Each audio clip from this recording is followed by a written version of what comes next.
Hello viewers, எல்லாருக்கும் வணக்கம். Welcome back to my channel food Madrasi. இன்றைக்கி நம்ம சேனலில் 1 இயர் பேபிக்கான வெயிட் கெயின் ஃபுட் எப்படி பண்ணுறதுன்னு பார்க்கலாம். ஸோ அதோட தேவையான பொருட்கள் நோட் பண்ணிக்கோங்க. நான் ஒரு 4 டேட்ஸ் எடுத்திருக்கேன், 4 பாதாம், ஒரு 10லேருந்து 15 ட்ரை கிரேப்ஸ், அவல், ஒரு 1/4 கப், அரை கப் அளவுக்கு மில்க் எடுத்துக்கோங்க. இப்போ ஒரு பவுலில் 4 டேட்ஸ் ஆட் பண்ணிக்கோங்க. அது உள்ளே இருக்க கொட்டையை எடுத்து ஆட் பண்ணிக்கோங்க. குட்டி குட்டியாக கட் பண்ணி ஆட் பண்ணால் நல்லது. அதுக்கப்புறமா ஒரு 4 பாதாம் ஆட் பண்ணிக்கலாம். நான் ஒரு 10லேருந்து 15 ட்ரை கிரேப்ஸ் எடுத்து ஆட் பண்ணுறேன், உலர்ந்த திராட்சை. இது எல்லாத்தையும் தண்ணி ஊற்றி ஊற வச்சுக்கோங்க. இது அட்லீஸ்ட் ஒரு 6 மணி நேரமாச்சு தண்ணியில் ஊறணும். நீங்கள் காலையில் இதை கொடுக்குறதா இருந்தீங்கன்னா நைட்டே கூட நீங்கள் இதை ஊற வச்சுட்டு காலையில் கொடுத்துக்கலாம்.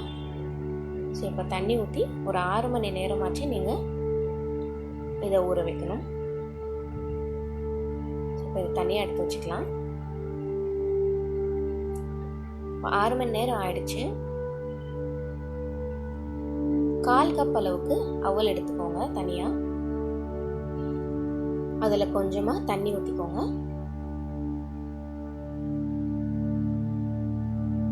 நல்லா மிக்ஸ் பண்ணிவிட்டு இதை ஒரு 10 நிமிஷத்துக்கு நீங்கள் அப்படியே ஊற வச்சு விட்டுருங்க.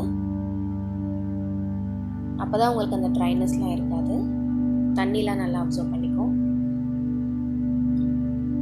10 நிமிஷத்துக்கு அப்புறமா பார்க்கலாம். இப்போ பார்த்தீங்கன்னா தண்ணிலாம் நல்லா அப்சர்வ் ஆகி நல்லா சாஃப்டாக நல்லா ஊறிருக்கு. ஸோ இந்த ஸ்டேஜில் பிளெண்டர் எடுத்துக்கோங்க. நம்ம ஊற வச்சுருக்க அவல் எடுத்து அதில் ஆட் பண்ணிக்கலாம். எல்லாத்தையும் ஆட் பண்ணிக்கோங்க. அதுக்கப்புறமா நம்ம 6 மணி நேரம் ஊற வச்சுருக்க பாதாம், டேட்ஸ், அதுக்கப்புறமா உலர்ந்த திராட்சை, இது 3த்தையும் தண்ணி இல்லாமல் ஆட் பண்ணிக்கோங்க. ஸோ இப்போ எல்லாத்தையும் ஆட் பண்ணிவிட்டு மிக்சியில் ஒரு நிமிஷத்துக்கு நல்லா பேஸ்ட் மாதிரி இந்த மாதிரி அரைச்சி எடுத்துக்கோங்க.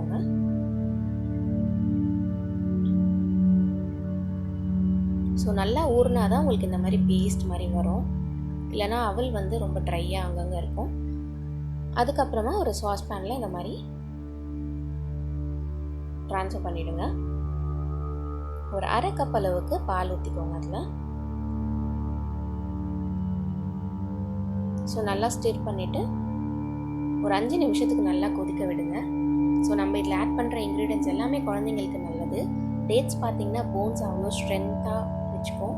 அண்ட் பாதாம் பார்த்திங்கன்னா பிரெயின் டெவலப்மெண்ட்டுக்கு ரொம்பவே நல்லது குழந்தைங்களுக்கு. அண்ட் நம்ம யூஸ் பண்ணுற உலர்ந்த திராட்சை எல்லாமே டைஜஷன் ப்ராப்ளம் இல்லாமல் பார்த்துக்கும்.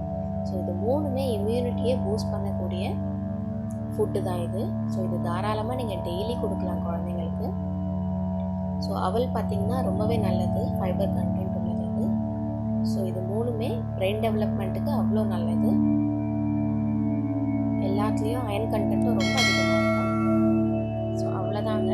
டர்ன் ஆஃப் பண்ணிவிட்டு ஒரு 5 நிமிஷத்துக்கு அதுக்கப்புறம் பார்த்தீங்கன்னா இந்த ஸ்டேஜ்க்கு எடுத்துருங்க. So baby weight gain food ready ஆகிடுச்சு. பிரெயின் டெவலப்மெண்ட்டுக்கு ரொம்ப நல்லது. ஸோ உங்கள் வீட்டில் 1 வயசு குழந்தைங்க இருந்தாங்கன்னா மறக்காமல் இதை நீங்கள் பண்ணி கொடுங்க. இதை நீங்கள் டெய்லி கூட கொடுக்கலாம், இல்லை ஒரு நாளுக்கு ஒரு நாள் விட்டு கூட கொடுக்கலாம். ஸோ இதை நீங்கள் கண்டிப்பாக ட்ரை பண்ணி பார்த்துட்டு எனக்கு சொல்லுங்கள். ஸோ இந்த வீடியோ உங்களுக்கு பிடிச்சிருந்ததுன்னா மறக்காமல் என்னோடய சேனல் ஃபுட் மெட்ராசியை சப்ஸ்கிரைப் பண்ணிக்கோங்க. அப்போ தான் டெய்லி அப்டேட்ஸ் வந்து உங்களுக்கு கிடைக்கும். மறக்காமல் ஷேர் பண்ணுங்கள், கமெண்ட் பண்ணுங்கள், லைக் பண்ணுங்கள். இதே மாதிரி இன்னொரு வீடியோவில் பார்க்குறேன்.